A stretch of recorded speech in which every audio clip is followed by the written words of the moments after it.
বঙ্গ ও বাঙালির স্বাধীনতা সংগ্রাম।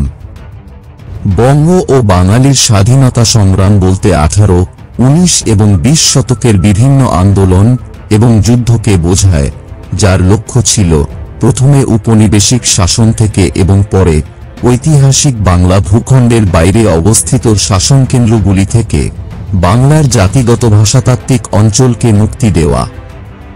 20 শতাব্দীতে বাঙালি জাতীয়তাবাদ একটি জনপ্রিয় রাজনৈতিক আদর্শ হিসাবে বিকশিত হয়েছিল এবং বাঙালি জনগণকে একটি স্বতন্ত্র সাংস্কৃতিক ও ভাষিক জাতি হিসাবে গৌরবান্বিত করেছিল। বন্ধুরা, স্বাগতম আমাদের চ্যানেলে। আজকের ভিডিওতে আমরা জানব বঙ্গের স্বাধীনতা আন্দোলনসমূহের মধ্যে অন্যতম পলাশীর যুদ্ধ। বিখ্যাত পর্তুগিজ ঐতিহাসিক বাক্সার পলাশীর যুদ্ধকে গুরুত্বের দিক থেকে পৃথিবীর সেরা যুদ্ধগুলোর অন্যতম মনে করেন। 1757 সালের পলাশীর যুদ্ধ এবং এর ফলে বাংলার ইতিহাসে ঘটে যাওয়া পরিবর্তন সম্পর্কে চলুন তাহলে শুরু করা যাক। বাংলার শেষ স্বাধীন নবাব সিরাজউদ্দৌলার ও ফরাসি মিত্রদের সাথে ব্রিটিশ ইস্ট ইন্ডিয়া কোম্পানির পলাশী নামক স্থানে যে যুদ্ধ সংঘটিত হয়েছিল তাই পলাশীর যুদ্ধ নামে পরিচিত।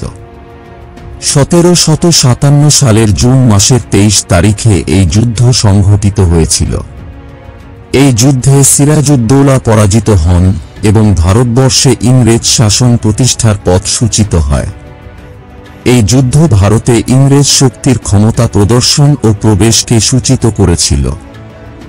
যুদ্ধটি কলকাতা থেকে প্রায় 150 কিলোমিটার উত্তরে এবং মুর্শিদাবাদের দক্ষিণে তৎকালীন বাংলার রাজধানী হুগলি নদীর তীরে পলাশীতে সংঘটিত হয়েছিল। যুদ্ধকারীরা ছিল নবাব সিরাজউদ্দৌলা, বাংলার শেষ স্বাধীন নবাব, এবং ব্রিটিশ ইস্ট ইন্ডিয়া কোম্পানি। তিনি আলীবর্দী খানের স্থলাভিষিক্ত হন। সিরাজউদ্দৌলা আগের বছর বাংলার নবাব হয়েছিলেন এবং তিনি ইংরেজদের তাদের দুর্গের সম্প্রসারণ বন্ধ করার আদেশ দিয়েছিলেন। রবার্ট ক্লাইভ নবাবের সেনাবাহিনীর প্রধান সেনাপতি মীর জাফরকে ঘুষ দেন ও তাকে পরবর্তী নবাব করার প্রতিশ্রুতি দেন। ক্লাইভ 1757 সালে প্লাসিতে সিরাজউদ্দৌলাকে পরাজিত করেন এবং কলকাতা দখল করেন। পলাশী যুদ্ধের কারণ ছিল সিরাজউদ্দৌলা বাংলার সিংহাসনে বসার পর প্রচলিত নিয়ম অনুযায়ী ইংরেজরা নতুন নবাবকে কোনো উপরোকন পাঠায়নি এবং তাঁর সঙ্গে কোনো সৌজন্যমূলক সাক্ষাৎ করেনি। ইংরেজদের এই অসৌজন্যমূলক আচরণে নবাব ক্ষুব্ধ হন এবং নবাবের নিষেধাজ্ঞা সত্ত্বেও ইংরেজদের কলকাতায় দুর্গ নির্মাণ করেন।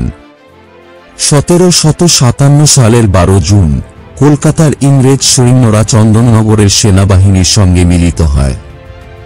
সেখানে দুর্গ রক্ষার জন্য অল্প কিছু সৈন্য রেখে তারা 13 জন অবশিষ্ট সৈন্য নিয়ে যুদ্ধযাত্রা শুরু করে। কলকাতা থেকে মুর্শিদাবাদের পথে হুগলি, কাটোয়ার দুর্গ, অগ্রদ্বীপ ও পলাশীতে নবাবের সৈন্য থাকা সত্ত্বেও তারা কেউ ইংরেজদের পথ রোধ করেনি।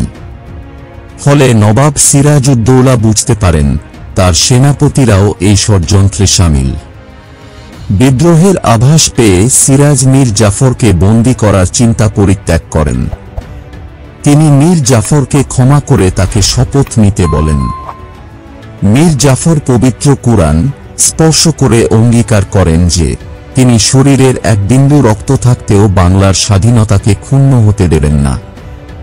গৃহবিবাদের মীমাংসা করে নবাব রায় দুর্লভ, ইয়ার লতিফ, মীর জাফর, মীর মদন মোহনলাল ও ফরাসি সেনাপতি সিনফ্রেকে সৈন্য চালানোর দায়িত্ব দিয়ে তাদের সঙ্গে যুদ্ধযাত্রা করেন।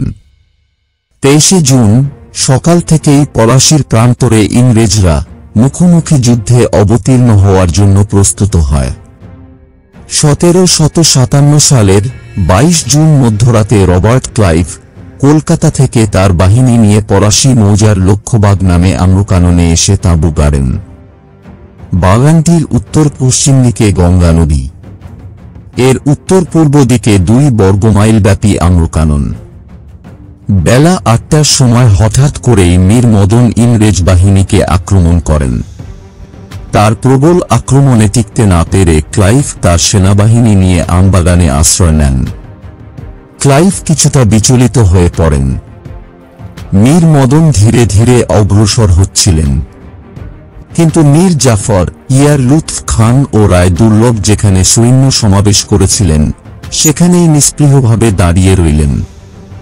তাদের সামান্য সহায়তা পেলেও হয়তো মীর মদন ইংরেজদের পরাজয় বরণ করতে বাধ্য করতে পারতেন।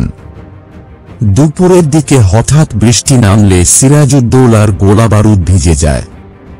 তবুও সাহসী মীর মদন এবং অপর সেনাপতি মোহনলাল ইংরেজদের সাথে লড়াই চালিয়ে যেতে লাগলেন। কিন্তু হঠাৎ করেই গোলার আঘাতে মীর মদন মারাত্মকভাবে আহত হন ও মারা যান। নবে সিং হাজারি ও বাহাদুর খান প্রমুখ গোলন্দাজ বাহিনীর প্রধানও একই সাথে মৃত্যুবরণ করেন। গোলন্দাজ বাহিনীর প্রধান নিহত হওয়ার পর সিরাজউদ্দৌলা মীর জাফর ও রায় দুর্লভকে তাদের অশ্বারোহী বাহিনী নিয়ে তীব্র বেগে অগ্রসর হতে নির্দেশ দেন, কিন্তু উভয় সেনাপতি তার নির্দেশ অমান্য করেন। তাদের যুক্তি ছিল গোলন্দাজ বাহিনীর সহযোগিতা ছাড়া অগ্রসর হওয়া আত্মঘাতী ব্যাপার। কিন্তু কোম্পানি ও নবাবের বাহিনীর মধ্যে তখন দূরত্ব মাত্র কয়েকশত গজ। বিশ্বস্ত সেনাপতি মোহনলাল নবাবকে পরামর্শ দেন যুদ্ধবিরতি ঘটলে বিপর্যয় অবশ্যম্ভাবী, কিন্তু সিরাজ মীর জাফর প্রমুখের পরামর্শে পশ্চাৎপসরণের সিদ্ধান্ত নেন। বিকেল ৫টায় সিরাজউদ্দৌলার বাহিনী নির্দেশনার অভাবে এবং ইংরেজ বাহিনীর গোলন্দাজি অগ্রসরতার মুখে যুদ্ধবিরতি ঘোষণা করে অর্থাৎ পরাজয় স্বীকার করে। নবাবের ছাউনি ইংরেজদের অধিকারে আসে। ইংরেজদের পক্ষে ৭ জন ইউরোপীয় এবং ১৬ জন দেশীয় সৈন্য নিহত হয়। তখন কোনো উপায় না দেখে সিরাজউদ্দৌলা রাজধানী রক্ষা করার জন্য ২,০০০ সৈন্য নিয়ে মুর্শিদাবাদের উদ্দেশ্যে রওনা দেন। কিন্তু রাজধানী রক্ষা করার জন্যও কেউ তাকে সাহায্য করেনি। সিরাজউদ্দৌলা তার সহধর্মিণী লুৎফুন্নেসা ও ভৃত্য গোলাম হোসেনকে নিয়ে রাজধানী থেকে বের হয়ে স্থলপথে ভগবানগোলায় পৌঁছে যান এবং সেখান থেকে নৌকাযোগে পদ্মা ও মহানন্দার মধ্য দিয়ে উত্তর দিক অভিমুখে যাত্রা করেন। তার আশা ছিল পশ্চিমাঞ্চলে পৌঁছাতে পারলে ফরাসি সেনাপতি মসিয়ে নাসের সহায়তায় পাটনা পর্যন্ত গিয়ে রাজা রামনারায়ণের কাছ থেকে সৈন্য সংগ্রহ করে ফরাসি বাহিনীর সহায়তায় বাংলাকে রক্ষা করবেন। কিন্তু তার সে আশা পূর্ণ হয়নি। সিরাজ পথিমধ্যে বন্দী হন ও মিরনের হাতে বন্দী অবস্থায় তার মৃত্যু ঘটে।